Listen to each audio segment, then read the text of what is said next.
नमस्कार दोस्तों, मेरा नाम है आकाश और आप सभी का एक बार फिर से मेरे YouTube channel A to Z study में बहुत बहुत स्वागत है।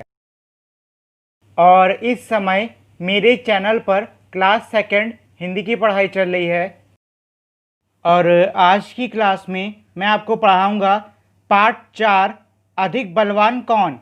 और ये रही उसकी कुछ तस्वीरें। आइए अब हम इसकी रीडिंग शुरू करते हैं। पार्ट 4 अधिक बलवान कौन। एक बार हवा और सूरज में बहस छिड़ गई। हवा ने सूरज से कहा, मैं तुझसे अधिक बलवान हूँ। सूरज ने हवा से कहा, मुझ में तुझसे ज़्यादा ताकत है। इसका मतलब ये है कि एक बार की बात है, सूरज और हवा में आपस में एक बहस हो गई, मतलब लड़ाई हो गई। हवा ने सूरज से कहा कि मैं तुमसे ज़्यादा शक्तिशाली हूँ, और जो सूरज था वो भी हवा से यही कह रहा था कि वो उससे ज़्यादा शक्तिशाली है। इतने में हवा की नज़र एक आदमी पर पड़ी। हवा ने कहा, इस तरह बहस करने से कोई फ़ायदा नहीं है।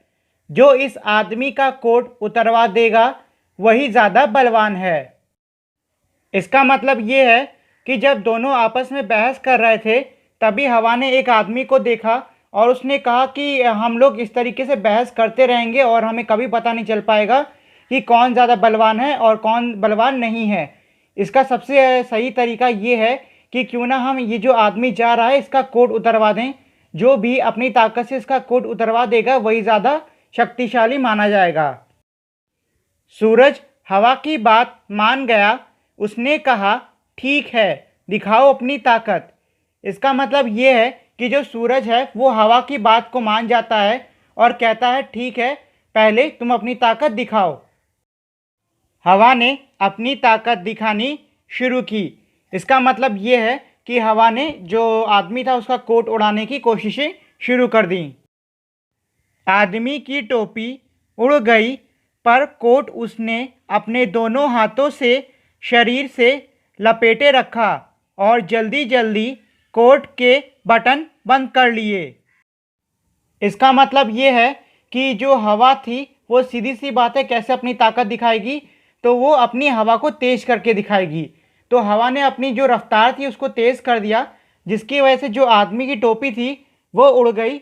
लेकिन जब बहुत तेज़ हवा चल रही थी तो उस आदमी ने क्या किया, उसने अपने कोट को अपने शरीर पे अच्छे से एक तो पकड़ा रहा और उसके बाद उसने जल्दी जल्दी अपने कोट के बटन बंद कर दिए ताकि उसका कोट ना उड़े। हवा और ज़ोर से चलने लगी।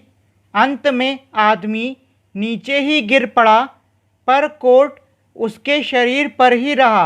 अब हवा थक गई थी। सूरज ने कहा, हवा, अब तुम मेरी ताकत देखो। इसका मतलब ये है कि जब हवा ने देखा कि उसने अपना बटन वटन बंद कर लिया है और कोट नहीं उड़ रहा है, तो हवा ने अपनी रफ्तार और जोर कर ली, जिससे कि जो आदमी था वो हवा के झोंके से गिर गया, लेकिन उसका जो कोट था वो अब भी नहीं उड़ा। अब इस सब को देखकर जो हवा थी वो थक गई और फिर सूरज ने ये कहा कि हवा, अब मेरी बारी है, अब मैं उसका कोट उतरवाऊंगा। सूरज ने कहा, हवा, अब तुम मेरी ताकत देखो। सूरज तपने लगा। आदमी ने कोट के बटन खोल दिए। सूरज की गर्मी और बढ़ी। इस चित्र में जो पहली लाइन है वो इससे पहले वाले चित्र में भी आ चुकी है, लेकिन अब क्योंकि वो इस चित्र में आ गई है तो मैं इसको भी एक बार फिर से समझा दूंगा। सूरज हवा से कहता है, अब तुम मेरी ताकत देखो। मतलब सूरज कह रहा है हवा से कि तुमसे तो कोट उतर नहीं पाया, अब देखो मैं कैसे कोट उतरवाता हूँ। और उसके बाद सूरज तपने लगा, मतलब सूरज ने अपनी गर्मी बढ़ा दी। क्योंकि अब बहुत गर्मी लग रही थी तो जो आदमी था उसने अपने कोट की बटनें खोल दी ताकि उसे थोड़ी हवा मिले। सूरज ने अब और गर्मी बढ़ा दी। आदमी ने कोट उतार दिया और उसे हाथ में लेकर चलने लगा। इसका मतलब ये है कि अब क्योंकि सूरज ने अपनी गर्मी बहुत ज़्यादा बढ़ा दी थी तो आदमी को बहुत ज़्यादा गर्मी लग रही थी, इस वजह से उसने अपना कोट उतार दिया और उसे हाथ में लेकर चलने लगा। सूरज ने कहा, देखी मेरी ताकत, उतरवा दिया ना कोट।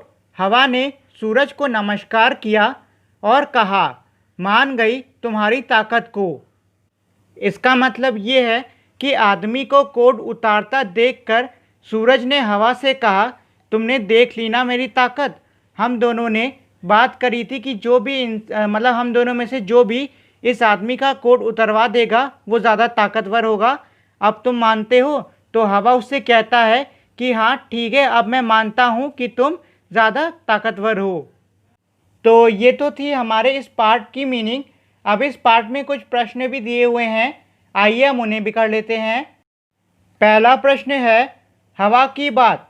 हवा को ऐसा क्यों लगा होगा कि वह सूरज से अधिक बलवान है? तो इसका उत्तर होगा क्योंकि हवा जब तेज चलती है तो वो तूफान का रूप ले लेती है, इसलिए उसे लगा होगा कि वो सूरज से अधिक बलवान है। अगला प्रश्न है, हवा आदमी का कोट कैसे उतरवा सकती थी? कोई तरकीब सोचो। इसका उत्तर है, अगर वो इतनी तेज चलती कि आदमी के पास कोट संभालने का समय ही नहीं होता तो वो आदमी का कोट उतरवा सकती थी। अगला प्रश्न है, गर्मी। आदमी ने गर्मी लगने पर कोट उतार दिया, तुम गर्मी लगने पर क्या क्या कर सकती हो? इसका उत्तर है, पंखा चला सकते हो, पानी पी सकते हो या फिर पेड़ की छांव के नीचे भी बैठ सकते हो। अगला प्रश्न है, किसमें कितनी ताकत? बताओ इनमें से कौन अधिक बलवान है? तुम्हें ऐसा क्यों लगता है? मुझे लगता है कि सूरज अधिक बलवान है क्योंकि वह पूरी दुनिया को जीवन देता है।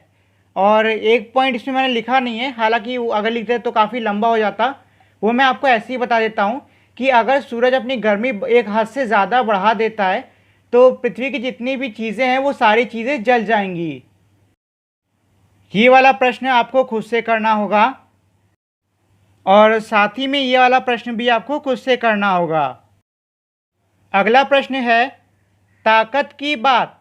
हवा ने अपनी ताकत दिखाने के लिए क्या किया? इसका उत्तर होगा कि जो हवा थी उसने अपनी रफ्तार तेज़ कर ली थी, मतलब उसने तेज़ हवा चलाई थी। सूरज ने अपनी ताकत दिखाने के लिए क्या किया? उसने अपना ताप बढ़ा दिया था, मतलब उसने गर्मी बढ़ा दी थी। अगला प्रश्न है, ये सब अपनी ताकत दिखाने के लिए क्या करेंगे? और चीज़ें हैं पानी, बादल, पहाड़ और सर्दी। तो ये वाला क्वेश्चन आपको खुद से करना होगा।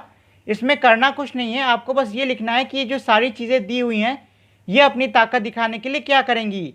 जैसे कि पानी जो है वो हो सकता है बाढ़ ला दे, बादल जो है वो हो सकता है बहुत ज़्यादा बारिश करवा दे जिससे कि बाढ़ आ जाए, और या फिर हो सकता है कि वो बिजलियाँ बरसाए। पहाड़ और सर्दी का आपको खुद से सोचकर लिखना होगा। अगला प्रश्न है, तो क्या होता? मान लो कि हवा ने कहा जो मिट्टी में गड़े इस तंबू को उखाड़ दे वो ज़्यादा ताकतवर होगा। ऐसा होता तो कहानी में आगे क्या होता? सोचो और बताओ। इसका उत्तर होगा, तो हवा जीत जाती क्योंकि सूरज चाहे जितनी भी अपनी गर्मी बढ़ा ले वो किसी ज़मीन पे गड़े हुए तंबू को नहीं उखाड़ सकता।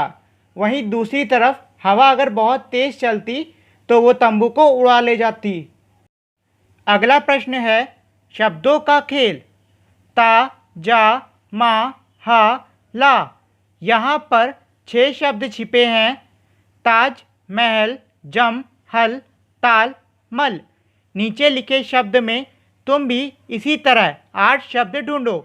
मतलब नीचे के जो शब्द लिखे हैं आपको इसमें 8 शब्द ढूंढने होंगे और हमारे शब्द जो अक्षर हैं वो हैं का, मा, ला, का, री। अब आपको इसमें 8 शब्द ढूंढने होंगे। मैं आपके लिए 2-3 ढूंढ दे रहा हूँ, बाकी आपको खुद से करना होगा। जैसे कि कमल हमारा 1 वर्ड हो गया, ककड़ी हमारा 2 हो गया, मल हमारा 3 हो गया और लक हमारा 4 हो गया। बाकी बचे हुए 4 आपको खुद से करने होंगे। अगला प्रश्न है, एक के बदले दूसरा। बलवान की जगह हम ताकतवर शब्द का इस्तेमाल कर सकते हैं। नीचे लिखे शब्दों की जगह तुम और कौन से शब्द चुन सकते हो? तो इसमें से मैंने आपके लिए 2-3 शब्द कर दिए हैं, जैसे कि हम अधिक की जगह पर ज़्यादा का इस्तेमाल कर सकते हैं, नमस्कार की जगह पर प्रणाम का इस्तेमाल कर सकते हैं, झगड़े की जगह पर लड़ाई का इस्तेमाल कर सकते हैं और सर्दी की जगह पर हम ठंड का इस्तेमाल कर सकते हैं। और बाकी बचे हुए 2 जो शब्द हैं वो आपको खुद से लिखने होंगे। और इसी के साथ में हमारी आज की क्लास यहीं पर ख़त्म होती है। आप सभी का मेरे इस वीडियो को देखने के लिए बहुत बहुत धन्यवाद। अगर आपको ये वीडियो अच्छी लगी हो तो प्लीज़ मेरी इस वीडियो को लाइक करें, शेयर करें और मेरे चैनल को सब्सक्राइब करना ना भूलें। मिलते हैं हम अब अगली वीडियो में, तब तक के लिए नमस्कार।